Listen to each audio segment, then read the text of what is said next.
सनातन आपकी नजर में क्या है? शाश्वतता, सत्यता, स्थिरता और जो सदा स्थिर रहे कि मैं जातियों में नहीं बटूंगा, अपना धर्म परिवर्तन नहीं करूंगा, सदा हिंदू होकर रहूंगा, सनातनी होकर रहूंगा।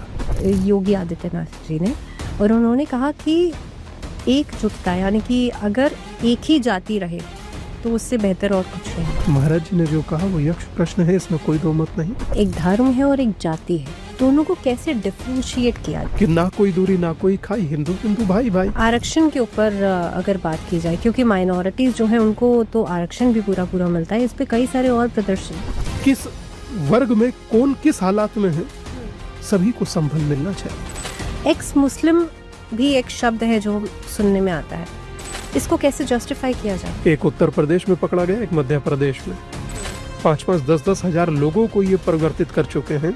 हिंदू राष्ट्र की हम बात करते हैं, सनातन हमें क्या सिखाता? किसी के पास 57 देश है, किसी के पास 100 देश है, आपके पास इसके अलावा है कहाँ? कश्मीर से भागकर तो यहाँ से कहाँ जाएंगे? अभी हाल फिलहाल में मुंबई में एक सोसाइटी बनी, हलाल सोसाइटी। तो मैं समझता हूँ कि सरकार को इस पर एक्शन लेना चाहिए और जो इस तरह की सोसाइटी बन रही है इन पर भी एक्शन होना चाहिए। कोई ऐसे कैसे रह सकता है? कि ज्ञानवापी पर अभी हालांकि सुप्रीम कोर्ट में फैसला आना बाकी है, लेकिन आपका क्या रिएक्शन है? क्या ये होना नहीं चाहिए था आजाद भारत में? नमस्कार, बहुत स्वागत है आप सभी का TOI मंत्रा में। मैं हूँ आपके साथ भावना शर्मा। TOI मंत्रा आपको जोड़ता है सनातन से। हमारे देश में जाति और धर्म को लेकर के कभी बहस थमती नहीं है, और खास तौर पे ये सवाल हमेशा उठता है कि क्या धर्म हमें हिस्सों में बांट देता है, जोड़ता है या तोड़ता है? इसी पर चर्चा करने के लिए हमारे साथ आज एक बहुत ही खास मेहमान है, स्वामी दीपांकर है। स्वामी जी, सबसे पहले तो स्वागत है आप। जी नमस्ते भावना जी।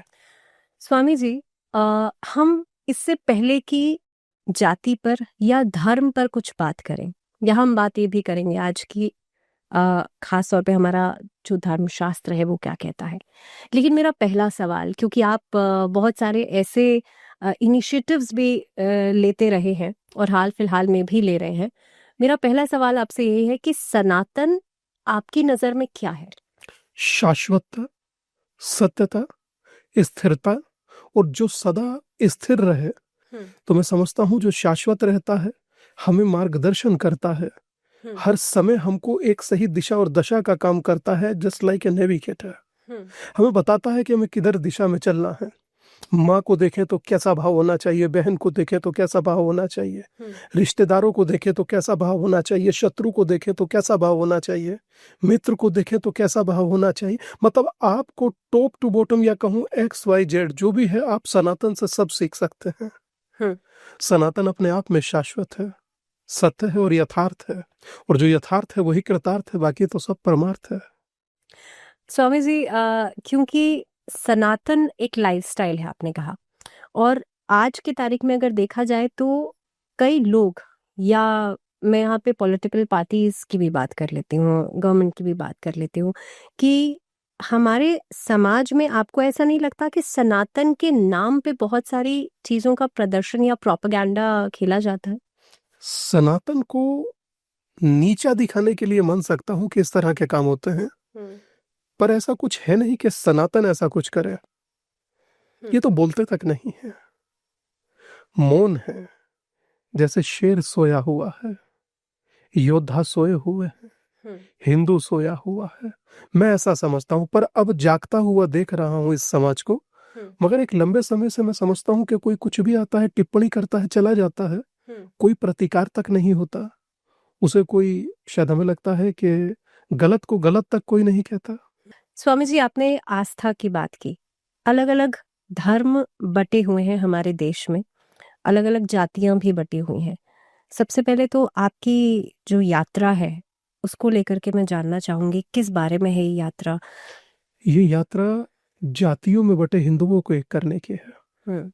ये यात्रा 23 नवंबर 2022 उत्तर प्रदेश का डिस्ट्रिक्ट सहारनपुर, तहसील देवबंद से ये यात्रा शुरू हुई।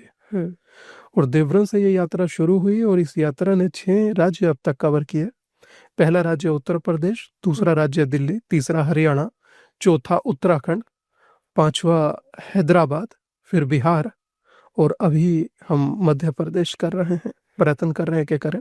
18,000 से ज्यादा की ये यात्रा हो चुकी है किलोमीटर की। अच्छा। और 900 से ज्यादा दिन हो चुके हैं इस यात्रा को करते करते। और 1 करोड़ से ज्यादा लोग अब तक एकीकरण का संकल्प ले चुके हैं। अब एकीकरण का विस्तृत जानकारी यह है कि एकीकरण मतलब कि मैं जातियों में नहीं बंटूंगा, अपना धर्म परिवर्तन नहीं करूंगा, सदा हिंदू होकर रहूंगा, सनातनी होकर रहूंगा। इस यात्रा का नाम है भिक्षा यात्रा। इस भिक्षा यात्रा में भिक्षा दाल आटा चीनी चावल पैसे की नहीं है। जातियों में ना बटकर सनातन संगठित रहे, यूनाइट रहे। तो यूनाइट सनातन धर्म, यही इस यात्रा का मूल स्रोत है। और मैं समझता हूं कि जब आप कार के पीछे लिखा देखते हैं हिंदू, या आप किसी सोशल नेटवर्किंग साइट के पीछे लिखे देखते हैं सनातनी हिंदू, तो मैं समझता हूं कि ये इस यात्रा का प्रभाव है। स्वामी जी, एक बयान आया था, क्योंकि आपने कहा कि 2022 में आपने ये यात्रा शुरू की। 5 दिसंबर 2023 में एक बयान, एक स्टेटमेंट दिया योगी आदित्यनाथ जी ने, और उन्होंने कहा कि एकजुटता, यानी कि अगर एक ही जाति रहे तो उससे बेहतर और कुछ नहीं है। मैं समझता हूं कि महाराज जी ने जो कहा वो यक्ष प्रश्न है, इसमें कोई दो मत नहीं। और आप एक नहीं हैं, उसके नुकसान, कोई भी नेता आता है कुछ भी बोलता है जाता है। कोई भी नेता आता है आपको जातियों में बांटता है और जाता है। कोई भी नेता आता है जातिगत जनगणना की बात करता है और जाता है। कोई भी नेता कोई क्यों नहीं बोलता जब बांग्लादेश में नरसंहार होता है, मानवता की हत्या होती है। लेकिन स्वामी जी, हम इस पर तो बाद में आएंगे कि पॉलिटिकल पार्टीज क्या प्रोपेगेंडा अपनाती हैं। लेकिन मेरा पहला सवाल कि आज की डेट में भी कन्वर्जन्स हर जगह हो रहे हैं। अभी हाल फिलहाल में एक लड़का जो कि उपाध्याय था, उसका कन्वर्शन हुआ, और कहीं ना कहीं पे उपाध्याय था और नेत्रहीन था। हाँ, मतलब प्रज्ञ चक्षु जिसे आप कह सकते हैं। लेकिन उसके बाद कर्नाटका सीएम सिद्धरामैया जी ने एक स्टेटमेंट दिया कि ये धर्मांतरण को लेकर के उनका क्या कोट है, इसके ऊपर आपका क्या मानना है? उन्होंने कहा कि धर्मांतरण होना क्या गलत है अगर असमानता है तो। तो मतलब इक्वालिटी चाहते हैं। अब मैं उन्हीं की बात का उत्तर देता हूं। मेरे यहाँ किसी धर्म ग्रंथ में जाति का जिक्र नहीं है। सिंगल एक धर्म ग्रंथ में कोई एक व्यक्ति खड़ा होकर कहे कि इसमें जाति का जिक्र है, मैं मान जाऊं। एक शब्द है कास्ट। ये कास्ट शब्द भारत का नहीं, पुर्तगीज भाषा से लिया गया शब्द है कास्ट, और समूचा राष्ट्र उसे अपने कंधों पर ढो रहा है। प्रथम। दूसरा, आपने श्रीमद् भगवद गीता का जिक्र किया। श्रीमद् भगवद गीता अध्याय नंबर 4 श्लोक नंबर 13 पन्ना नंबर 176 स्पष्ट कहता है, चातुर्वर्णमया सृष्टम गुण कर्म विभाग्यशः। जब आदि योगेश्वर कह रहे हैं कि गुण और कर्म के आधार पर बांटा, तो सीतारामैया पढ़े लिखे होंगे, मैं समझता हूँ। और अगर जो नहीं पढ़े लिखे हो तो आपके प्लेटफॉर्म के माध्यम से कह रहा हूं, कोई एक कर्णधार देश का राजनीतिज्ञ खड़ा होकर इस मंत्र का अर्थ मुझे बताए। और मैं सिंगल व्यक्ति जानता हूं एक नहीं आएगा।